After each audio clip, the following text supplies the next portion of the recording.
Aloha, our Undoing Radio. It is with heavy heart that I am here doing an impromptu episode on George Floyd, the protests, the times in which we live. I realized I've recorded all of this season already, and the first 3 episodes of next season. So that would be a really long time to have gone without having said anything about this. And it's important to speak up. On the other hand, do we really need another white man coming in and trying to say anything at all? Because we've seen what white people say, right? When they're trying to sound not racist, when they're trying to sound empathetic. I mean, sometimes we get it right, but a lot of the time, our privilege just gets in the way. Our unconscious baggage just gets in the way. So even our most heartfelt addition to the conversation ends up needing an apology. That usually never comes about just how surface or shallow or wrong-headed it is.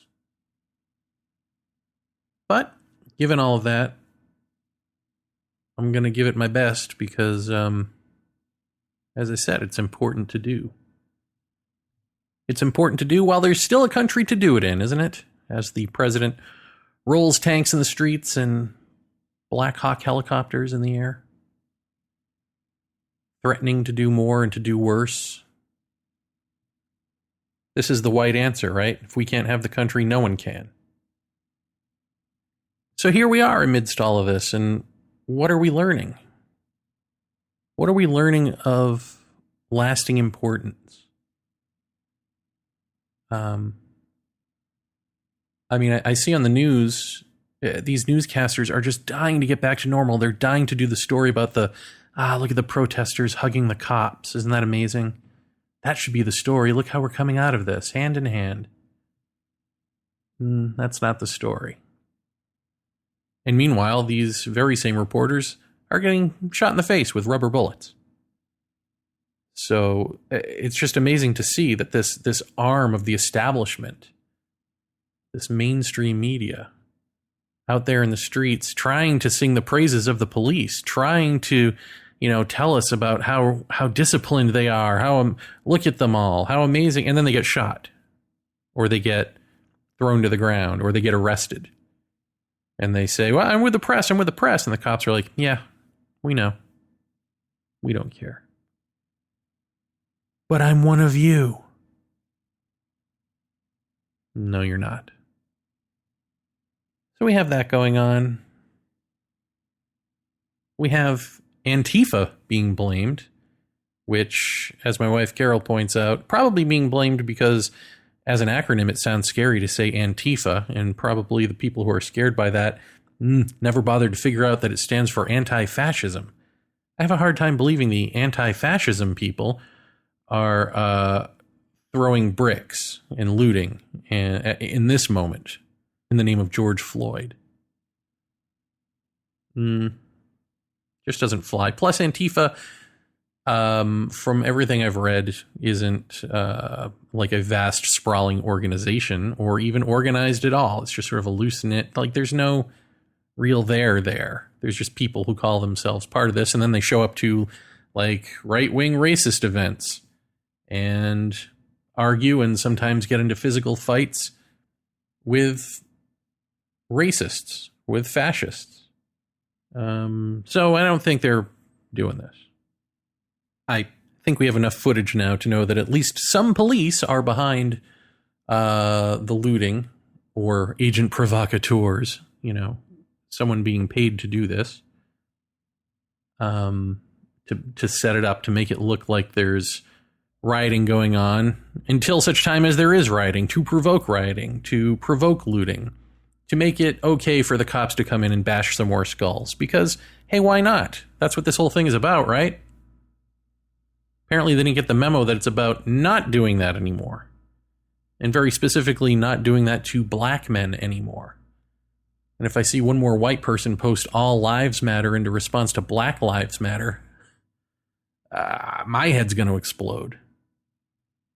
Why can't you give one to anyone else? You can't give them even Black Lives Matter. You can't give them that. You can't give them a saying, a hashtag, a reminder that they're being killed disproportionate to white people in this country by law enforcement. That's, and not just law enforcement, by the entire system being held back, being held down, being murdered by the system. That we have the privilege to not fear generally in that way. Can't give them all Black Lives Matter. You got to be offended. You got to find a way. You got to find a way to make it about you. We got to think about who we are and what we're saying and why before it ever flies out of our mouth. When did we lose sight of that? It's tough because this show is about non-duality, really. It's about, all these things are always going to be part of the problem. You're always going to swing back and forth on this pendulum until such time as the mind has completely transformed off of the pendulum, away from the pendulum, out of pendulum mode. And who wants to hear that in this moment? Who can hear that in this moment?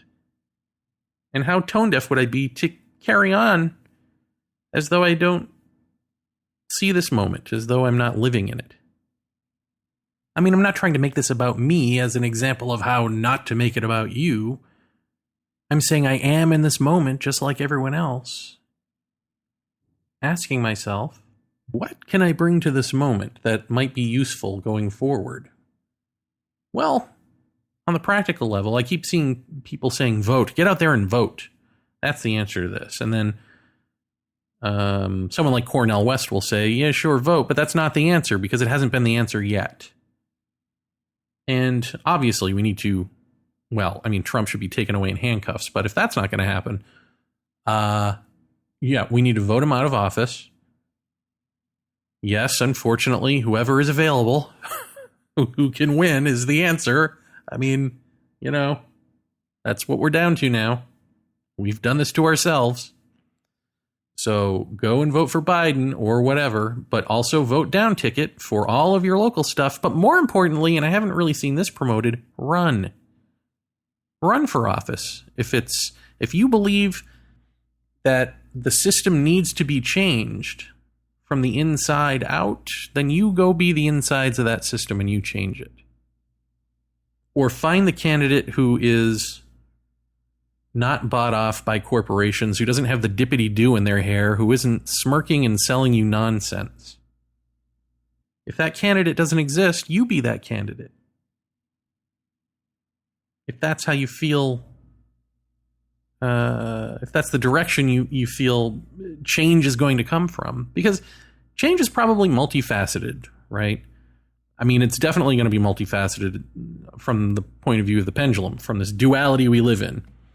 So you got to make this world, this land, this society, if it's not going to have a complete overhaul, then it's up to you to make it the best, quote unquote, world we can have, that we can exist in, right?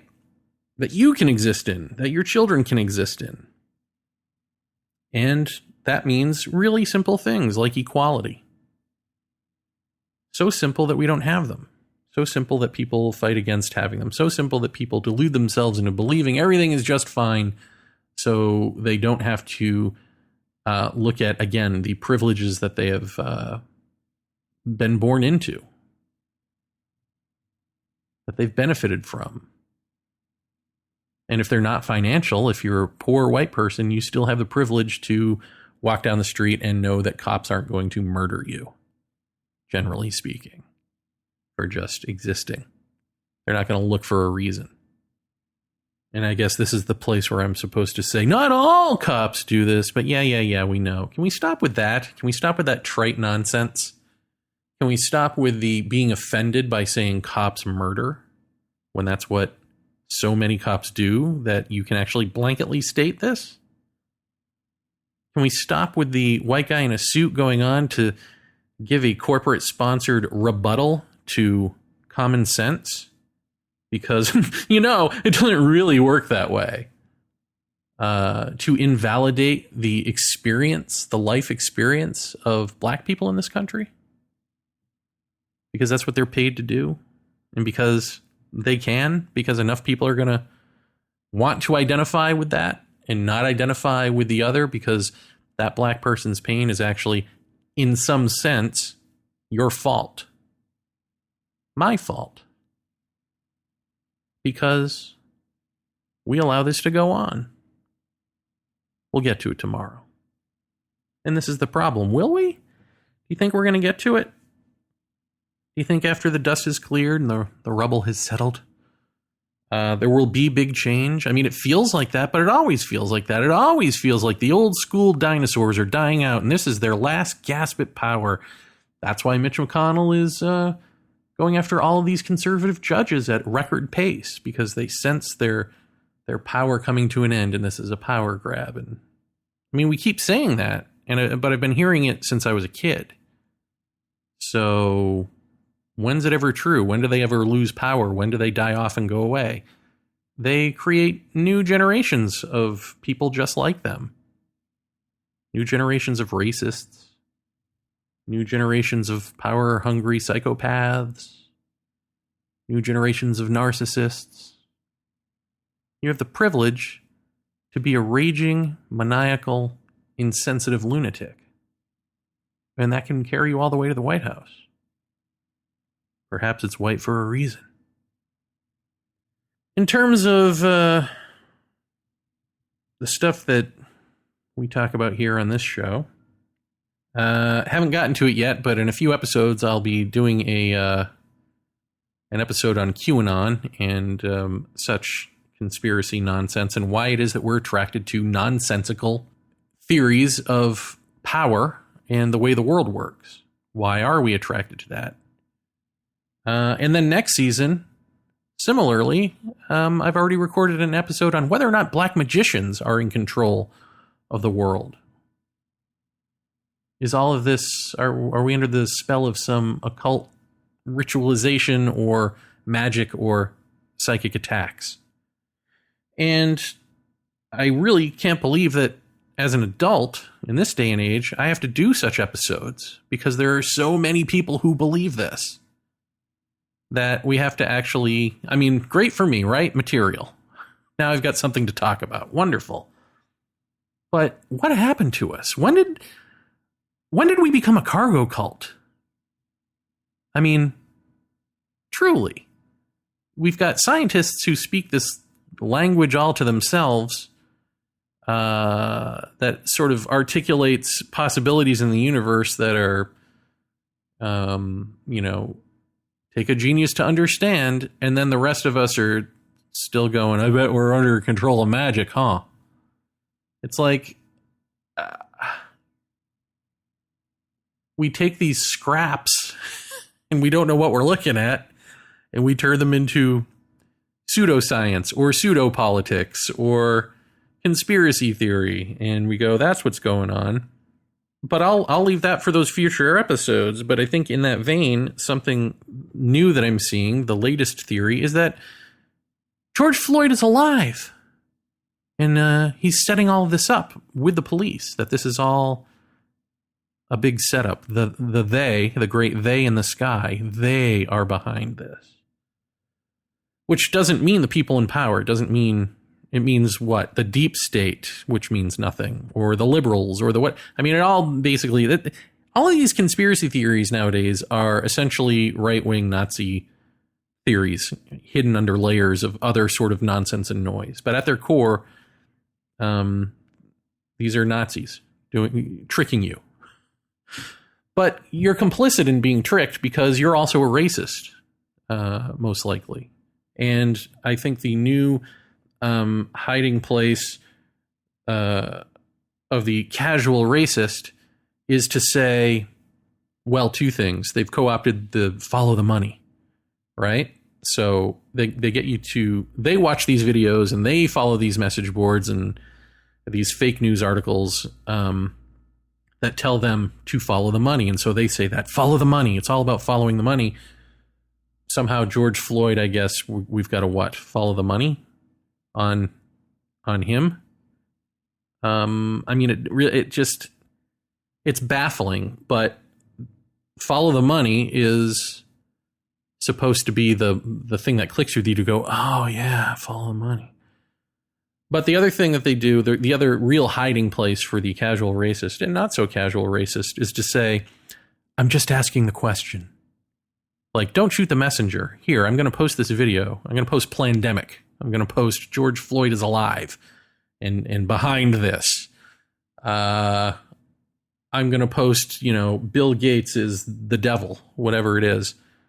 And I'm not going to take any responsibility for what I'm posting, telling you that I believe it. I'm just saying, I'm just asking the question. I'm just asking the question. Well, why don't you ask a valid question? Why don't you ask the question to a black person? Why don't you ask the question to George Floyd's family? Why don't you ask the question to any of the people in the street? Instead of trying to keep the world this safe little box of knowledge and control, someone's behind this. Control, control, control. And they're obviously the bad guys, therefore I'm the good guy. And I've got the knowledge, so I'm not one of the sheeple. Oh, I feel better now. I mean, it's all this circuitous nonsense to feel better now. If you're going to do that, you might as well just smoke pot, right? I mean, I don't smoke pot and I don't endorse smoking pot, but I'm just saying, maybe you need to chillax a little bit on the conspiracy noise. Or actually, the pot might be making you paranoid and driving you to it. What do I know? I just know that this is the new thing to watch out for. And I guess, so if I can actually add any contribution to this, it's just to say, watch out the ways that this casual racism and this push to remain as we are because it benefits us. It's our comfort zone as white people to be here, even though we see the George Floyd tape and we know that that's wrong. And we know that murdering a man in cold blood, torturing and murdering a person is wrong. And we want to help. Just watch how real that we want to help part is in you. Is it real or is it this hollow thing? Is it like an echo of empathy, but not something that's going to move you to do anything out of your comfort zone? Because real equality means just that. You're now out of your comfort zone because you got to give a little or a lot. You've got to give in order for, in order for the balancing act that is equality. And so however that's going to take shape in our lives, are you willing to do that? Or are you going to be shedding crocodile tears the next video you see of a black man being murdered by police, and then posting about love and light and talking about how sad this is, how sad this all is, without ever saying what it is that's sad, because even saying the words implicates you in your life of ignorance and inaction. By the way, to my non-white listeners, I apologize that this is so white-centric, but as you know, we got a lot to work on. Now, getting back to George Floyd, I didn't watch the video, incidentally. I saw a clip of the cop with the knee on his neck and the other cops standing around or sitting on him. But I didn't watch the whole thing, because I don't need to watch African-American torture porn to understand that all of this has been wrong from the beginning of America. I mean, if this was truly a wake-up call for you, you got to ask yourself, why was this a wake-up call for me? Haven't I actually seen this all before? But okay, now that I'm awake, what do I do? Again, vote. Sure. Run for office? Yes. Reform police departments and defund them, demilitarize them? Abso-freaking-lutely. And these are all the social changes we can make, right? The organizational changes. In fact, join an organization if you feel the need.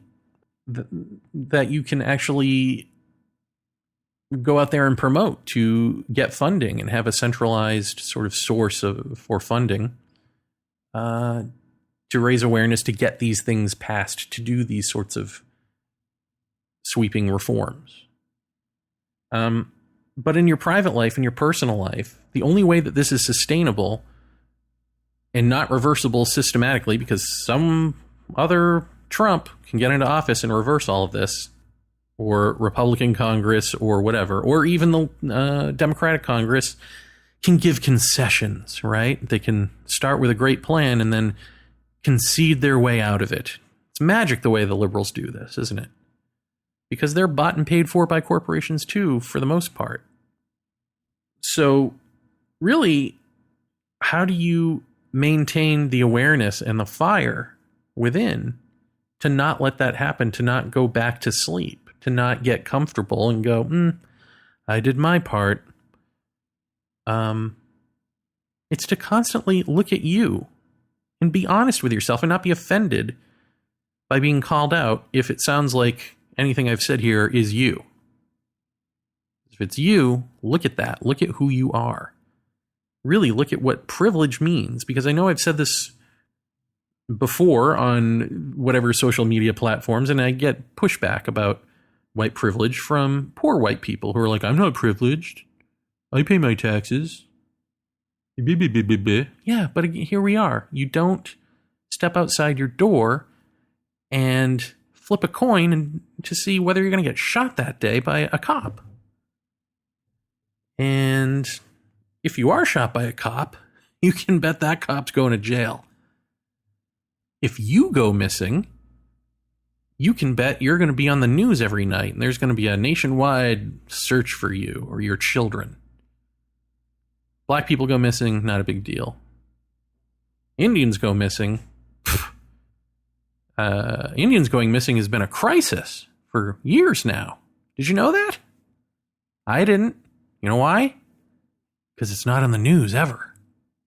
So, yeah, we do need to pay attention more. We need to pay attention in better media and demand better media. Demand that the media not just be the lapdog of power. And if they are going to remain that, and they are, then, yeah, stop paying attention to them and find real alternative political media, not QAnon message boards and, propaganda nonsense, but actual people who know how to interpret the news, know how to bring you the genuine articles.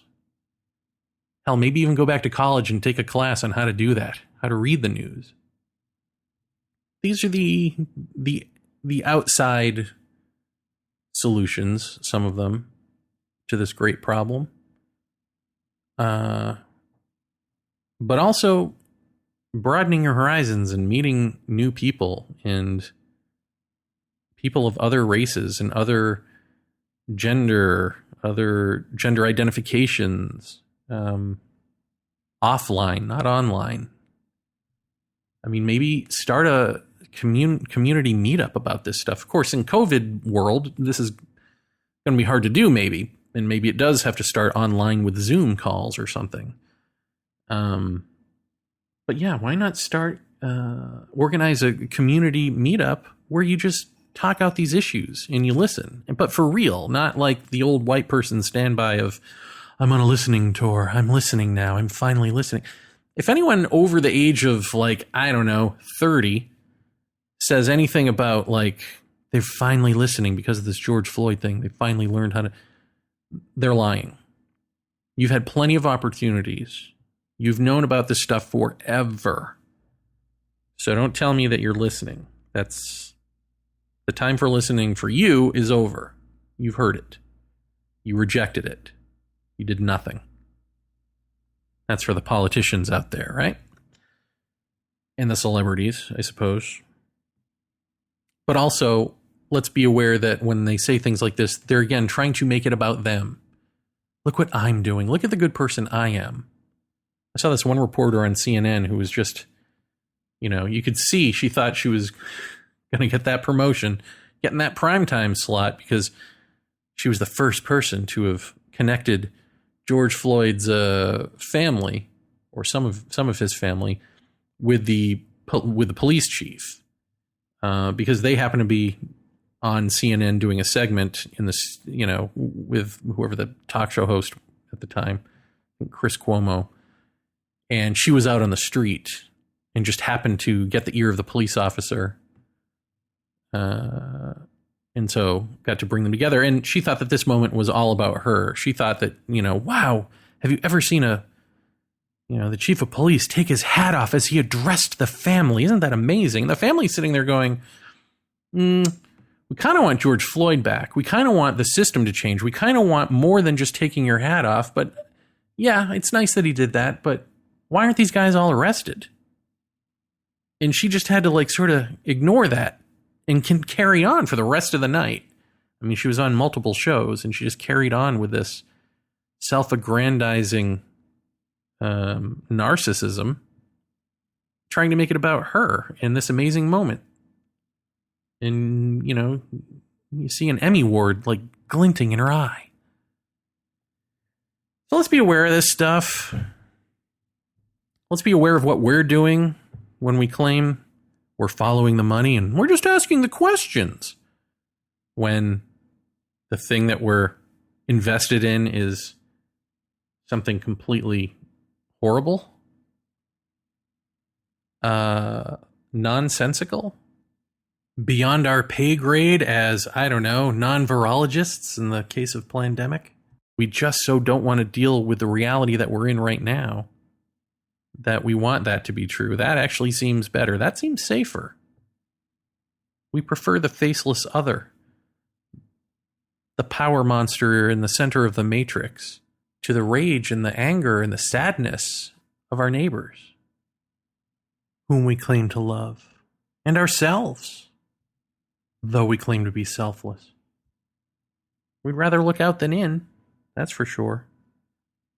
And we'd rather do either of those than be stillness. That's for sure.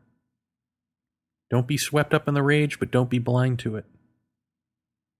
Don't pretend to care if at the end of it, you're still posting cute little kitten gifs and pretending everything's okay because you're okay. And really, I made the joke about pot before, but let's not get lost in numbing ourselves out. We've done that for too long. It hasn't worked. You don't feel better. The world isn't any better. The world is you. If it's out of control, you're out of control. If you believe you must take control, then take responsibility for yourself. And also, run for office. If you don't have a sense of community, form community. And make sure it's multicultural. Multi-gender identification. Or else it's not a real community. It's a gated community, which is no community at all. If you don't know anything about Black history, read a book, take a class. Form a book club with other people who don't know anything about it. Discuss what you're learning and what you see your role in all of this is, what your responsibility is. And then stop listening to the propaganda news outlets that tell you that such learning is what the evil, communist, liberal college professors would have you do. Because these people just want to keep you stupid and fearful. These are key ingredients to them profiting off of you. You know it's true deep down, so be better than that. What do you think? Where are we going to be when the dust is settled? Who are you going to be? Because who you are predicts how we move forward. All that influence and control you gave to some faceless monster, some alien or evil politician or bunch of bloodlines, it's actually yours. You're doing this. You are society. We're all society. The people are the whole, and the whole is the people. So you better get real with yourself real quick. This is another opportunity. Another wake-up call. Coming quick, aren't they? Coming at a fast clip now. But we can do this. We can sit with ourselves and figure out what motivates us and think before we speak or type or post. Think deeply about why we're running to the ridiculous interests in a time that is so raw and stark and real. Running to the subcultures as our culture collapses around us. And perhaps because of us, pop goes the pop culture. We can stop pretending to be okay in a world that is not okay. And we can stop pretending not to be the people we despise. We've just got to be as real as the moment.